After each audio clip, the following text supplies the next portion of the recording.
Hey y'all. Hello.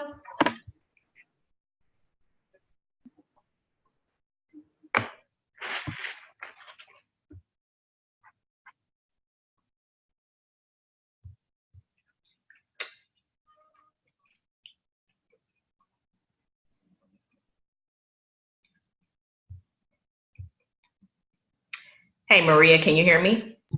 Yep, I can hear you. Okay. I'm gonna stay off video until I finish eating, and I'm gonna have my mic on mute, but I'm over here listening. Okay, sounds good.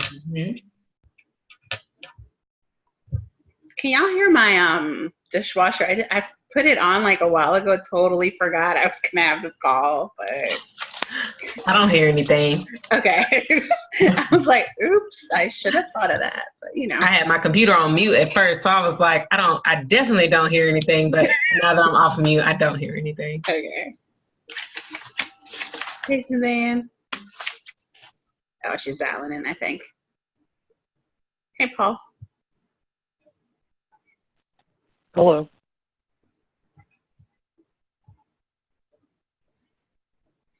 Adam, it's been so long since I've seen your face. I know. How are you? Good. How are you? I'm good. It has really been way too long.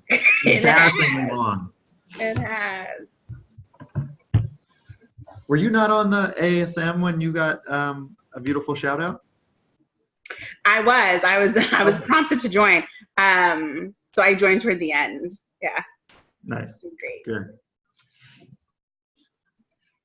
Hey, Sarah. Hi, how are ya? Good. How are you?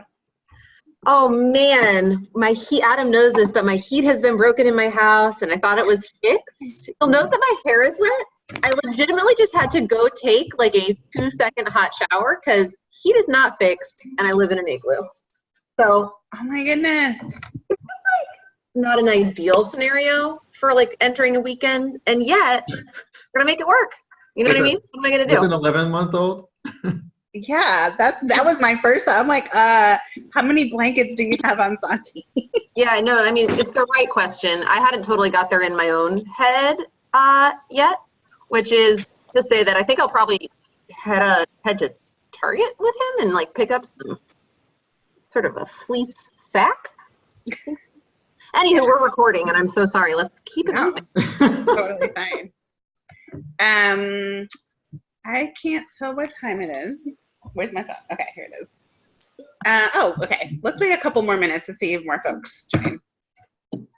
And also my screen is doing, usually you have a little bar that shows you the things that you can click on. It's like goes away and then comes back sporadically. I don't know what's happening. So.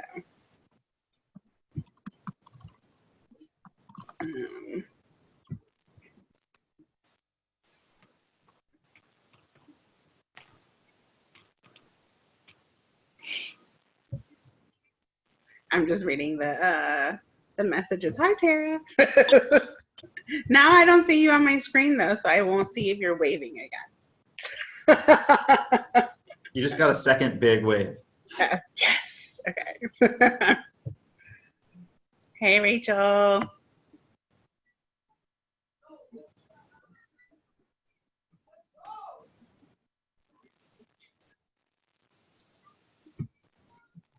So while we wait, feel free to look at the Do Now question and you can post in the chat. And if you're interested in taking notes, we're looking for a volunteer to do that as well.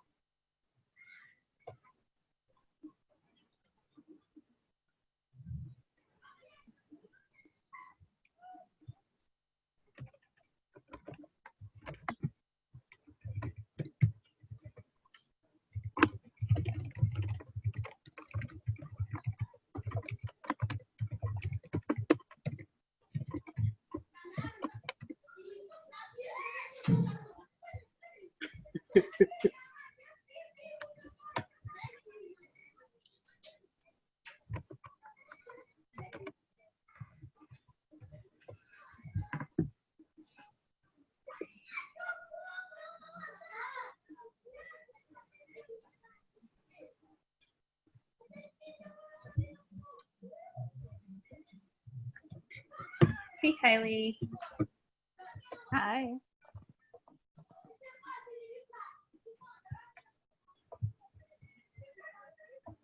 Okay, let's give folks another minute. Feel free to answer the do now question. Which of your strengths did you rely on most in your post-secondary journey?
All right. Also, if anybody is interested in taking notes, that would be greatly appreciated. I got you, Maria. Where would you like to Awesome. take notes? In the past, we've asked that folks do them just in whatever slide we're on. So that way, whenever you come back to it, if you have, it's just linked to the slide. Got you. Thanks, Tara. Welcome, welcome. Let me pull up the slide deck. Yeah. All right, so it looks like folks have shared a number of skills. It's like taking notes, creating outlines was something I saw. Problem solving, asking for help came up a couple of times, building networks. So there's a ton of strengths that we definitely used within our post-secondary journey and that our fellows will need to like rely on as well. And so Suzanne, I don't exactly know where you came up with the question, but my guess is that it's as we're thinking about our pillars of fellow success, right? We want to be thinking about all the strengths that we have, that our fellows come to the table, and how we're building upon those, and so that we're always thinking through an asset-based lens. And as we continue to learn more about how we're measuring and what students are like showing through in the survey, that we're always keeping that in mind, that we all have our own strengths and we're building upon those every day. So what we're going to do today is a little different than the normal learning lab, and I'm really excited because I sort of get to be a learner. I only have one slide, and then I'm going to pass it on. Just as a quick reminder, when we launched the learning lab this year, one of our goals was to really combine curriculum and coaching and really think more holistically around the implementation of our program and what support could look like for staff members. And so we always wanted this space to be flexible and really think through what are the needs that staff members have and what's all the information that we need to like get out and collaborate on. And so this is our first time where like the normal structure is going to be really different, but we're really excited about it. So today we have 3 facilitators for our learning lab session. We have Rachel, Suzanne, and Mason who are going to be doing the bulk of the facilitation.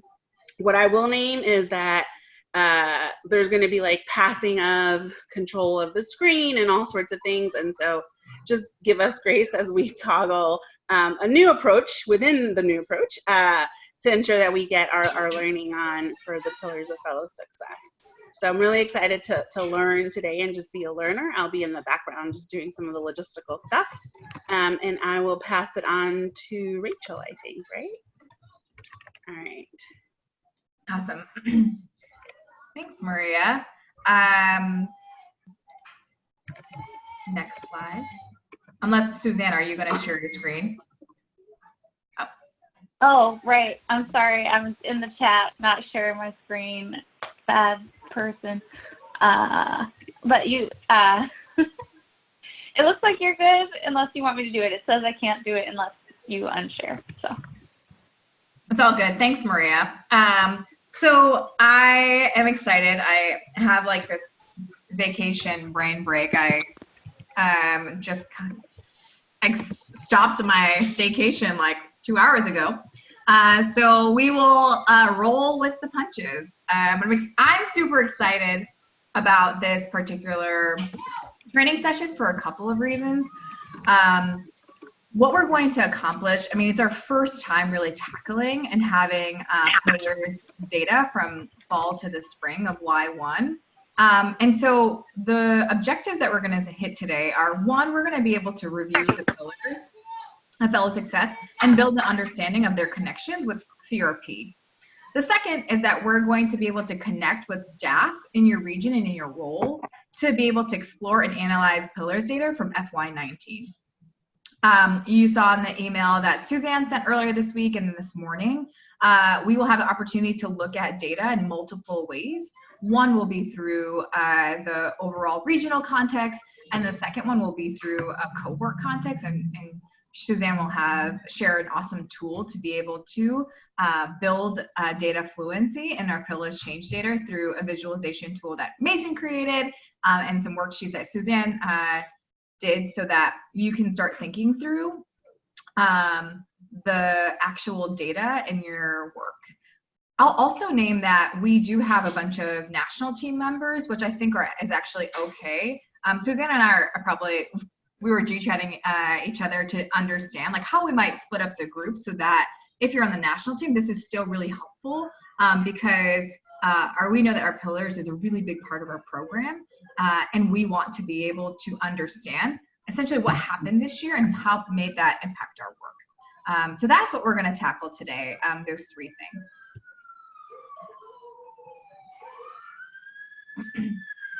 So how we're going to spend time, we're going to do we're in the intros and framing right now. Then we're going to do a brief pillars review. I think it's really important to contextualize the data around where this is coming from, what the connections are. Then I'll kick it off to Suzanne and Mason, where they'll do a visualization overview because the Excel sheet that's created is a beast, but it's really, really awesome, but we would want to make sure that you all are able to access it. Then we'll have 2 breakout times for a regional analysis, where we'll put you together in your regions to look at your data. And then the second one will be a cohort analysis to look at more specifically the cohorts. And then lastly, a closing. That's how we're spending our time today, with the majority bulk of it being in breakout. Cool. So, if you have been looking at Chowder or reading our recap emails, you will see that this is actually our final installment of our 3-part series about the pillars. So we thought really intentionally and carefully about, we knew that having pillars data is really important in understanding our program model, but we want to contextualize that first in what the pillars are. So that happened actually about a month ago at another learning lab.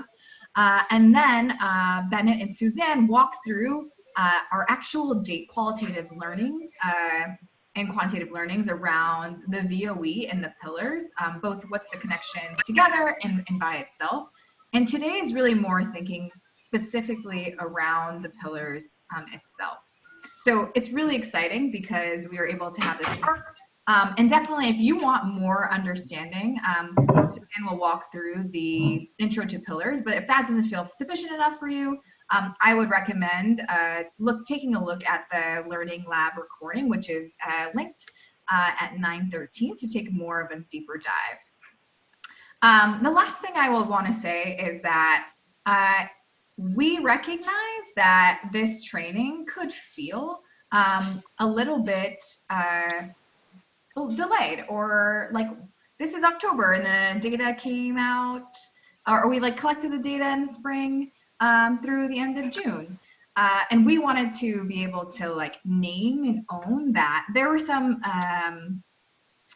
the delay of, we've had, I say like our biggest learning that we've had is the fact that the spring data became so late in June, and we wanted to have some time to be able to like analyze it and also to build a tool for it. And so it is pushed back, but also to situate it, as you can see, in a 3-part series to be really intentional.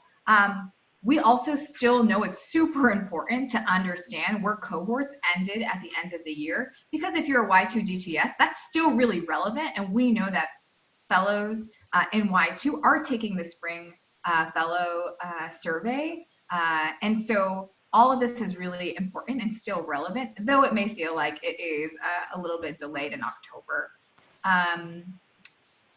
Suzanne, would you want to add anything to the timing piece of that? No, sorry, I just realized I've been typing out loud and everyone's been listening to me. Sorry, guys. But I would just say that there've been, some staffing challenges. This is also the first year we're rolling out CRP. We're learning new things about Salesforce's capabilities and what it can and can't do. And so the delay, a lot of it has to do with just like technological and human capacity. And we still think that the data is really valuable right now. That being said, we hope that this spring it will be available sooner than it was in FY19. You probably said that, and I was just typing and not paying attention. So. Yeah. Any questions from people around the understanding why the timing of this particular training? Just want to provide this space.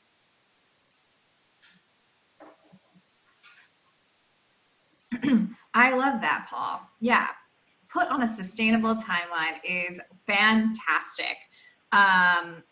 Also, the language is an antidote of white supremacy culture urgency. So thanks for that. I might steal that moving forward. Great.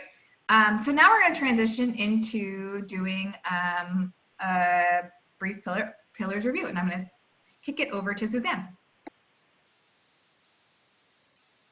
Great. I'm reading notes from my phone because I'm not as good at winging it as the other master facilitators here. So slow me down if you need me to slow down.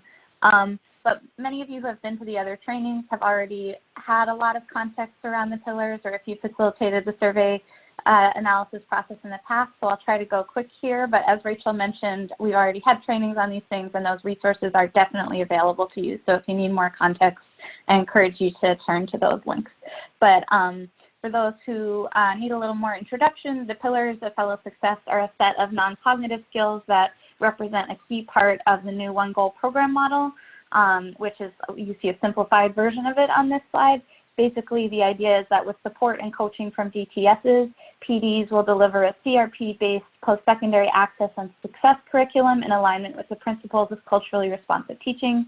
And then through their time at One Goal, fellows build or sustain their non-cognitive skills, including agency, identity, purpose, and post-secondary knowledge. And that those skills are built by exposure to this CRP curriculum and teaching.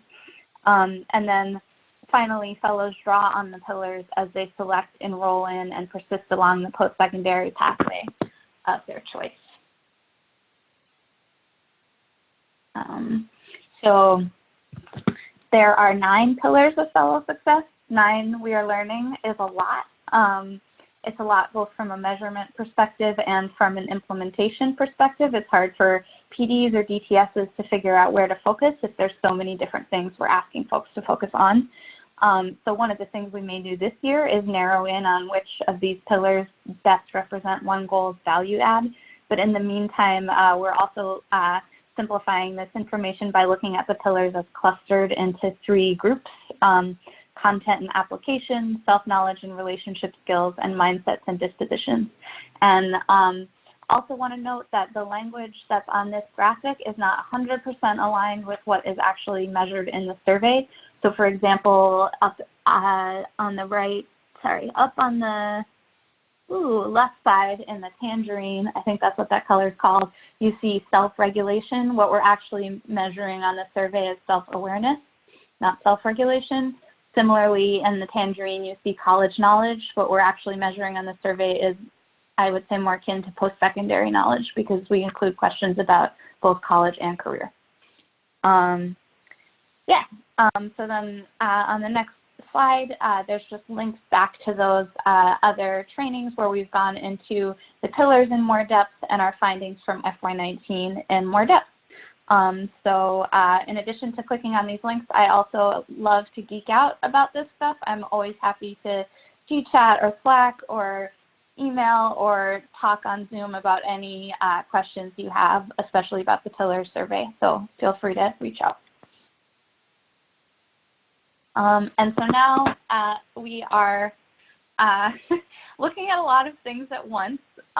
So there is content on these slides. We'll go to the first slide, and then I'm going to ask Maria to switch screen sharing over to Mason. Just FYI, he is the genius behind this very slick tool that we now have. So I'm going to be talking, but that doesn't mean I did the amazing, brilliant creation. That was all Mason. Just want to make sure everyone knows that. So this slide here provides a framework for how we're going to try to look at the data.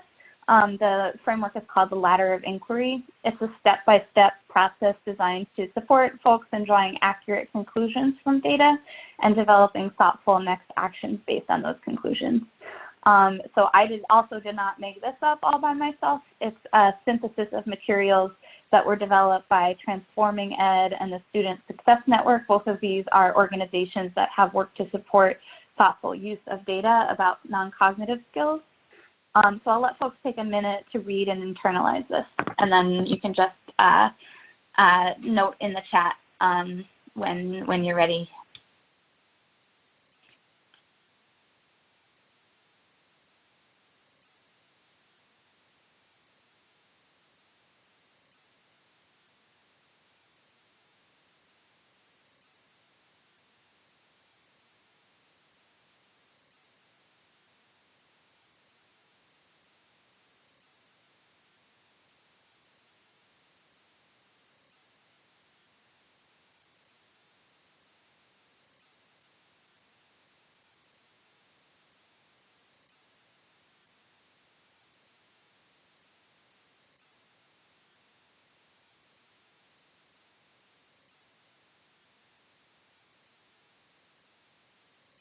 Do folks want more time? Cool. Any questions about this framework?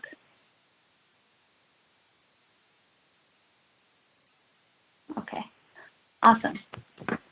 So now there is material in the slides for folks to look at later, but I'm actually just going to voice it over as Mason takes us on a tour of the awesome tool that he created. Maria, do you mind letting Mason share his screen?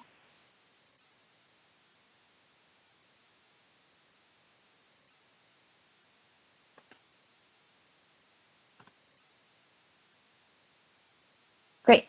So Mason, can you go to, yeah, this is my voiceover voice for documentaries. Thanks, Lydia. Okay. So this first tab here looks kind of crazy right now. The first thing that Mason's going to do is select a region so that we're not looking at so many lines all at once. So we're going to select Massachusetts. Okay.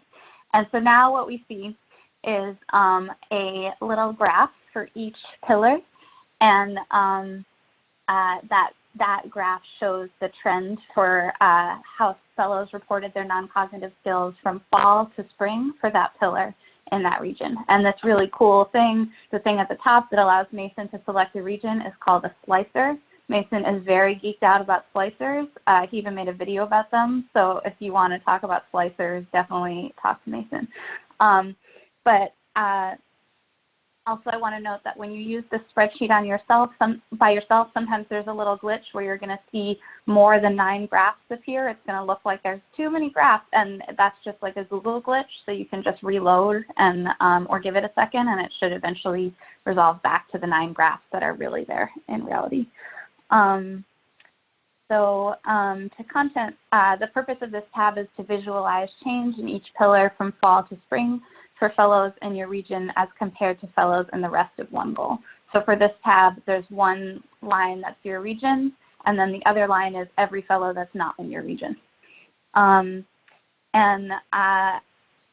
we look at any of these tabs, yes, exactly, thanks, Rachel.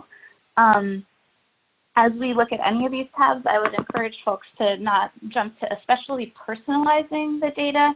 I think the extent to which a regional strategy or a DTS approach or a PD approach can really influence this stuff, there is some influence, but it's not the only factor. So just try and bring in all of the other contextual information that you know about what's going on. It's not just program and it's not just implementation that's influencing this stuff. And so one of the things that could influence this is, that's in framing, Adam. So one measurement issue that we're not seeing so much here, but you may run across, is that it's not that uncommon for a pillar or for a non-cognitive skill to appear to decline between fall and spring. That's just because it's a different time in the school year. And so kids are, feeling stressed or tired, and they may report lower non-cognitive skills in the spring than they did in the fall. And so for that reason, we're trying to focus not on does the trend go up or down, but how does your trend compare to the regional trend. So if you see, like in social belonging, Bay Area starts out lower than one goal and then meets one goal, that indicates that students in the Bay Area are reporting more growth in social belonging than other students in one goal are. Whereas something like post-secondary knowledge, those lines are totally parallel. So it's pretty much the same amount of growth being reported in the Bay Area and one goal. So we're going to share a worksheet with everyone to go through this data, and it will prompt. But so the first step is framing, where we were saying, what else could be influencing this data?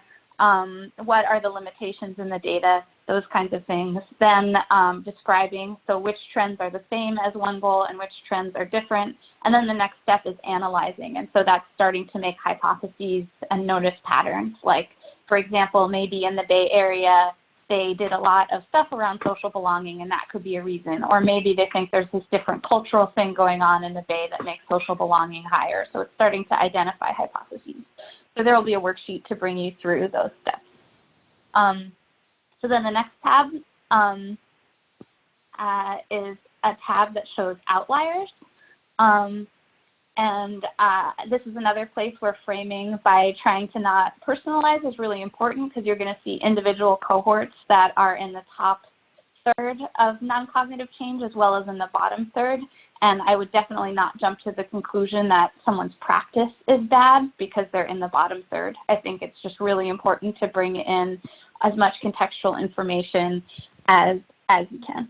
And so in terms of outliers, we calculated this by the cohorts with the most growth in the top third of that region for growth are in the top graph, and the cohorts that declined the most and are in the bottom third for non-cognitive change are in the bottom graph. And then another sort of data thing you'll see here is that we're not looking at all of the pillars at once. Instead, we're combining the data into a single data point that we're calling a pillars index. This is a little bit different from an average because, as you guys saw when you were looking at the data, not all of these questions are as easy for fellows to agree with. For example, a lot of fellows may feel social belonging in the classroom, but fewer fellows may feel agency. So we didn't want to just combine those together as though they were all the same. So we're using a different technique to combine all of the numbers that takes into account how difficult each question was to answer. But it doesn't really matter how we got there. The point is that there's just one number representing the non-cognitive skills for each cohort.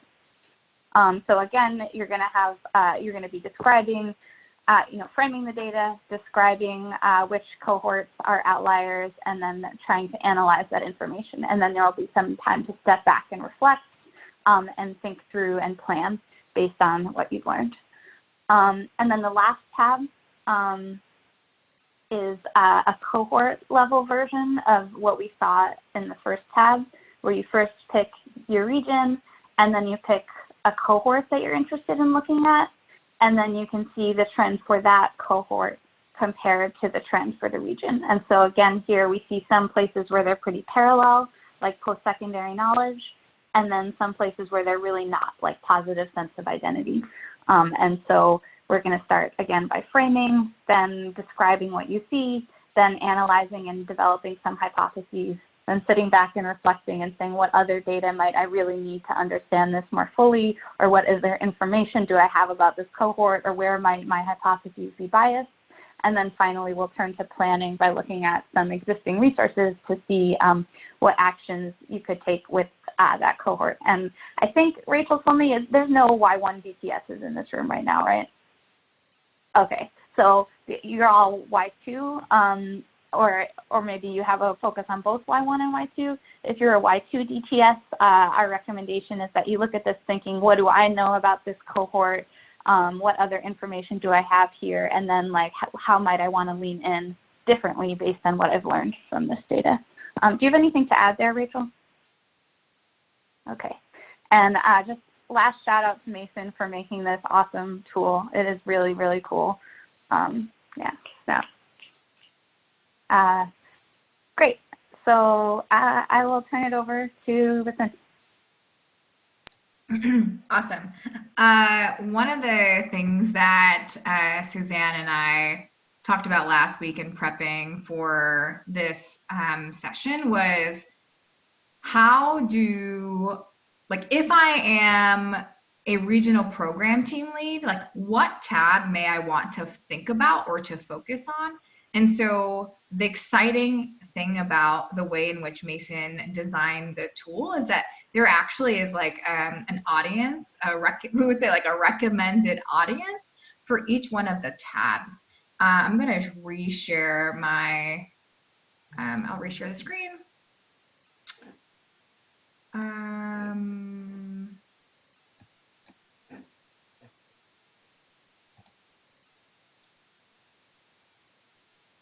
Gosh, it's taking so long. Cool.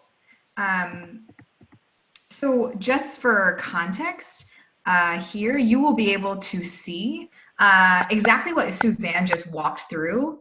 And an agenda, it'll say the audience. So like tab 2, we would recommend for regional program team leads to be looking at. But also we know that tab 3 is, tab 1 is regional program team leads.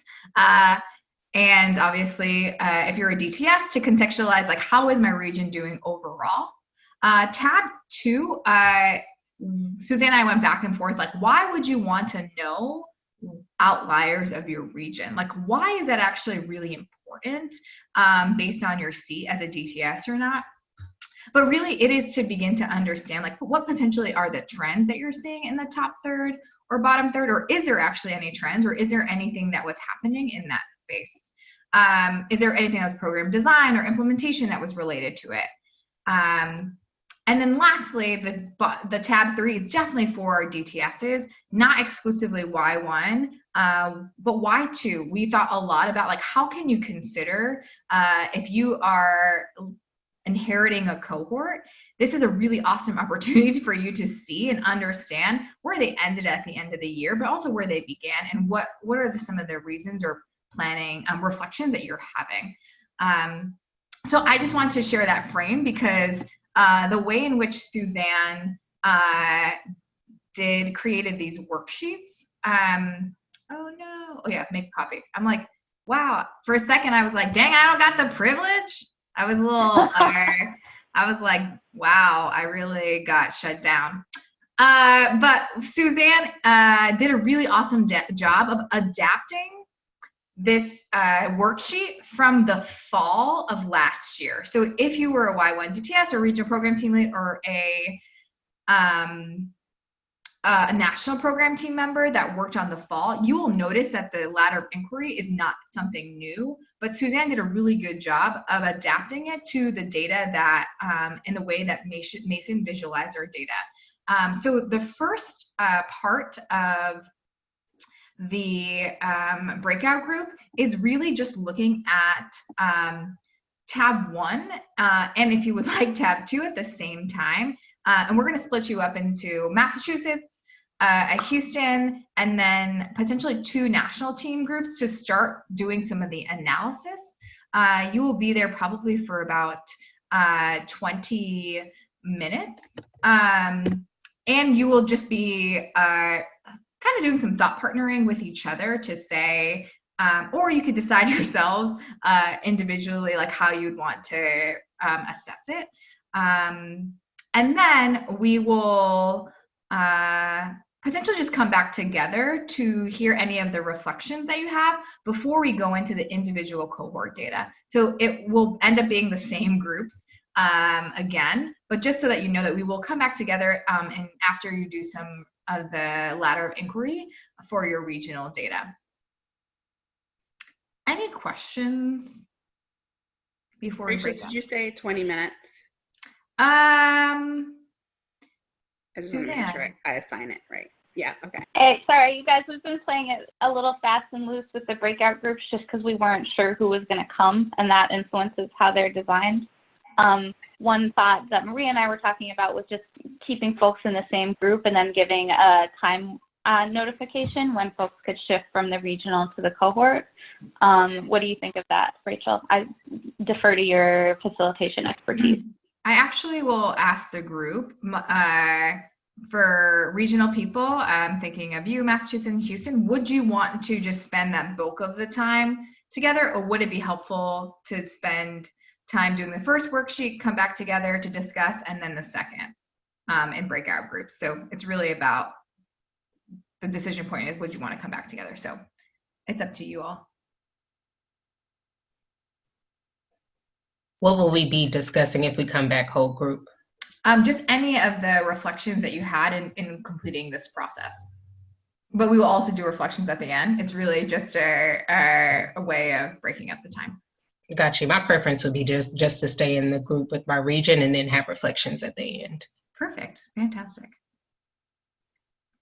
One flag I'll just let everyone know is tab 1 and 2, or tab 1 and 3 will be independent, meaning people can adjust the slicer and it should just maintain on your screen.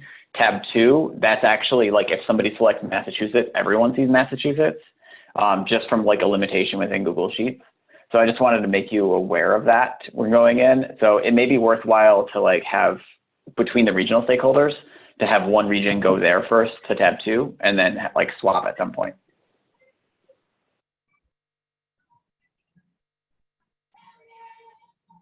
Mason, thank you so much, because I would have assumed differently, but clearly I don't design things or anything fancy to understand limitations.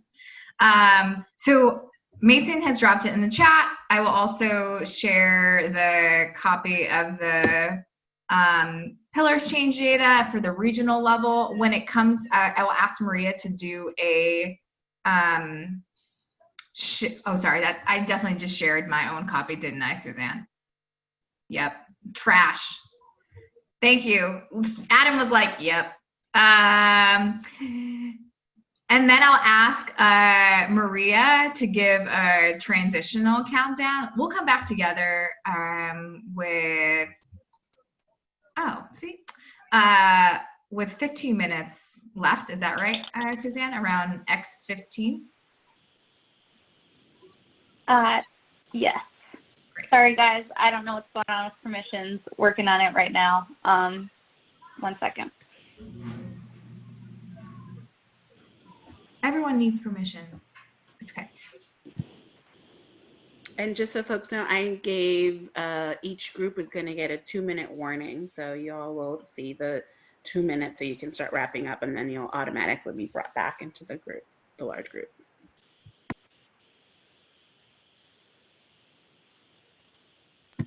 Just, should I? So while I'm doing this, if any, yeah, you want to start splitting us up and I'll get the permissions set? Yeah, sounds good.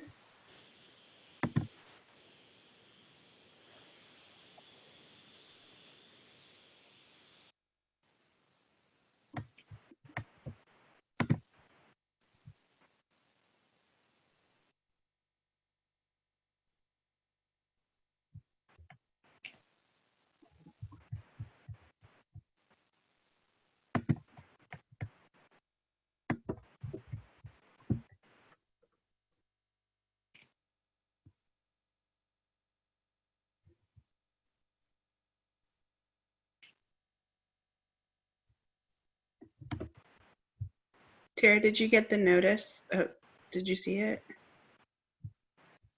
Oh, yep, there she goes. I love this slow drop off of people. It's like, who's next? I know. So some of us are staying in this room, just FYI, which is us. Except But you're not going to say who. It's just like, we'll Yeah. see if you leave. You guys will just stay.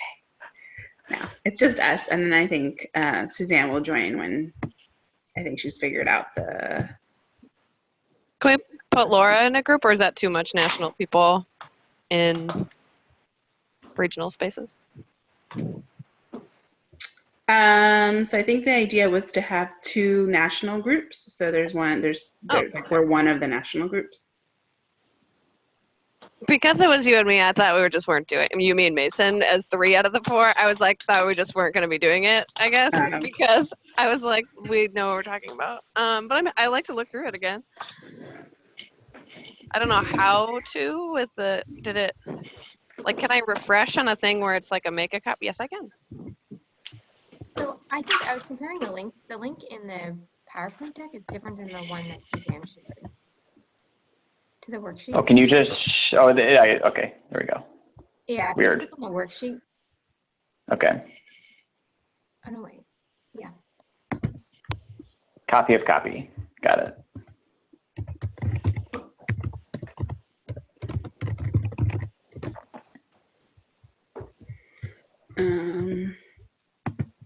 Did she shared it in the chat?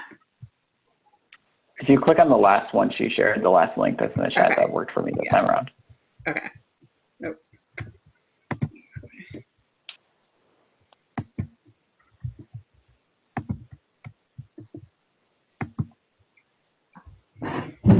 Rachel, have you spent time in this tool? A little bit. So I was sneaking before it was ready, and I was like, this looks weird. And like, maybe is this doing the thing? And I'm like, Massachusetts doesn't come up at all. And Suzanne was like, well, I didn't mean for you to give me feedback. Thanks. It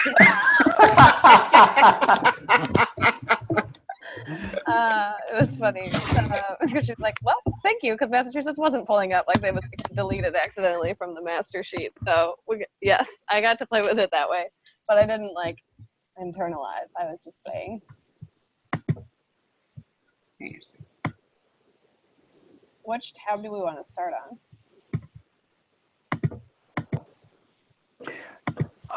I guess, like, out of curiosity on this, Rachel, like, if we're able to lean in over, like, I'd like to take a framing over how you would think you could support regions on this.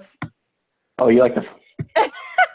Oh. I was like, why is she doing that? I see. Monkey see, monkey do. Okay. That's great. I'd love to just think about, like, how could you coach people in this? Because former students do it. That was one of the questions on the apology quiz yesterday. Someone breaks a prized possession of yours. What do you need them to say? Welcome back, everyone. Adam, I really was looking forward to your last sentence, but the disrespect. It was a real gem. You missed it. It probably was fantastic. Yep, I gave the key to longevity, and I'm sure you did. The Sorcerer's Stone? I don't know. I was trying. I thought Nicholas Flamel destroyed that in book 1. Harry Potter. It's fine. It's fine. Never read it, but I am Hufflepuff / Ravenclaw. I know that. You certainly are. Me too. Oh, Harry Potter references. So much fun. Anyways, Whistler's a fellow of success. Always shady. Thanks so much for engaging in small breakout groups. It was super helpful even for me to continue to do some of this, even though I was able to preview the data alongside Mason and Suzanne. For our closing thoughts, I would love to hear any questions, any general reactions or reflections that you had, like one. So if you're like, this is really top of mind for me. So if you want to share that first, and then if you want to share out any about, like, how do you plan to bring this into your region? How is this making you think about your practice or your cohorts? Would love to hear that before we close out and take a poll.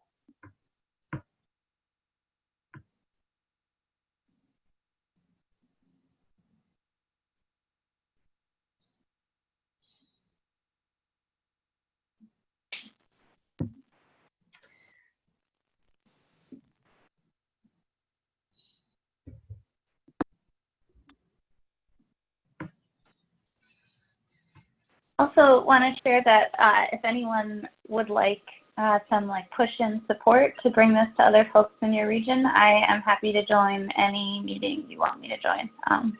So just send me an invite.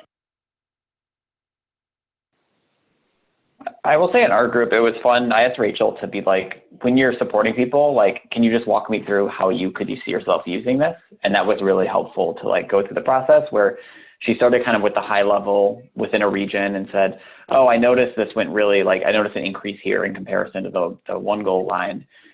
Let me go look at the actual questions that were in that pillar and, you know, thought through, oh, well, here's this, here's how this attaches to this lesson. And even in the Y2, here's how like we continue to like enhance this. And then for another area that actually saw a decline, she did the same thing and think through like, oh, we have a lesson coming up in February that we're going to have.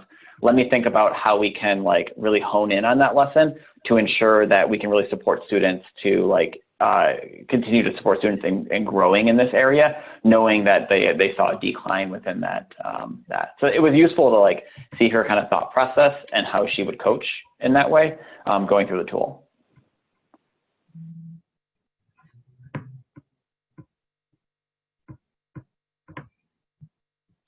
I think just on first of all, I would say two global things. One is just getting access to the data in this way is like really powerful. It's like super accessible and allowed us in a really short amount of time to like get into real conversation. So that was like a big sort of takeaway. And then I think the other is I actually really, really appreciate the ladder of inquiry as a like framework. And so just both for this, but also for other opportunities to look at data. And so I think both of those like things are helping like us in Massachusetts think about how we want to support our DTSs and our cohorts, et cetera.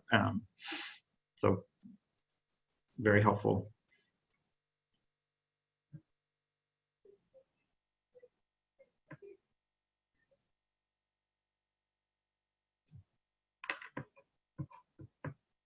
Any other national or don't want to call out the exclusive DTSs on the call, but would love to also hear questions from you all on how you're thinking about this.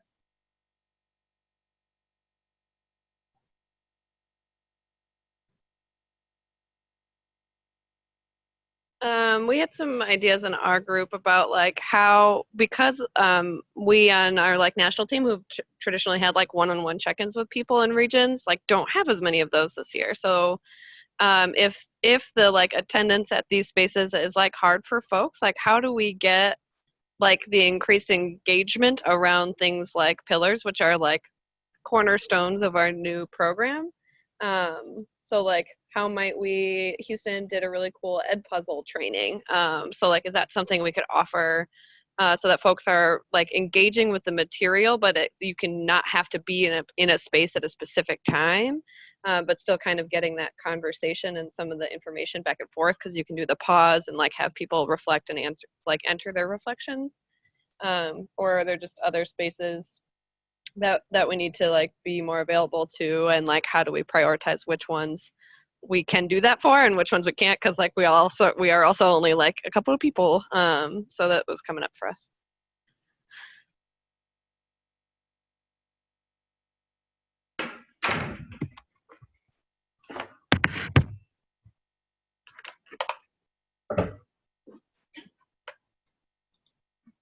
So much insight and wisdom.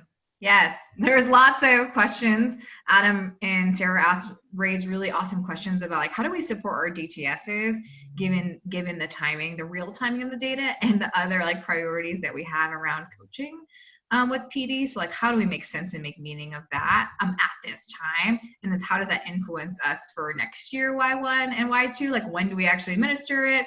and things like that, which I know that was like a huge learning from us. So thanks all for engaging. I'm gonna pass it over to Maria to end us with the poll, because I don't think I have privileges to do. I don't. Okay. We are asking everyone to fill it out, given that Maria on the back end can filter through that, and that would be helpful.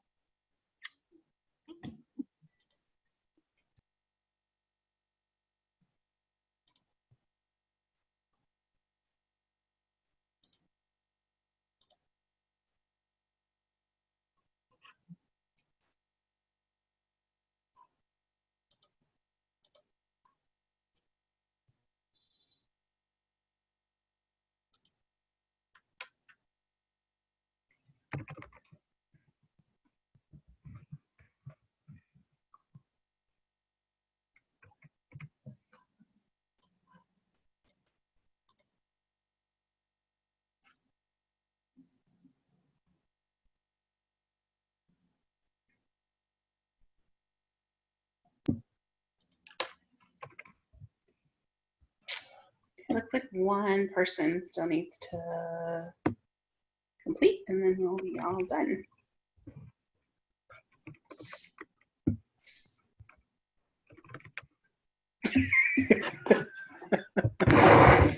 Yeah, that I can't tell you. So I don't know who it is or who it isn't. Also, apparently there's a timer. Oh, there's a timer telling me how long it's taking. Okay. I didn't realize. Yay, 100%. But I think that's because someone left. So whoever just left revealed themselves by leaving, because now we're at 100%. Anyway, so yeah, that we are done with the poll. I can end it. Thank you all for joining us. I really enjoyed this time. I feel like I learned a ton. Thank you all for all the work you put into it and engaging in this. And as Suzanne mentioned, you need additional support whenever, just reach out to us. Share it, and instead of like bring a friend, I would say like share this information with a friend, because I think it is really powerful and really grounding in our work. So talk to other DTSs in your region or your managers or whatnot, so you all can either encourage them to look at this video once we publish it, or walk them through the tool and the worksheets that we shared here today. So that's all. Unless anyone else has anything else, I think we can sign off. Thank you all. See you next week in person. Yeah. Bye, everyone. Bye, everyone. Bye. Thank you.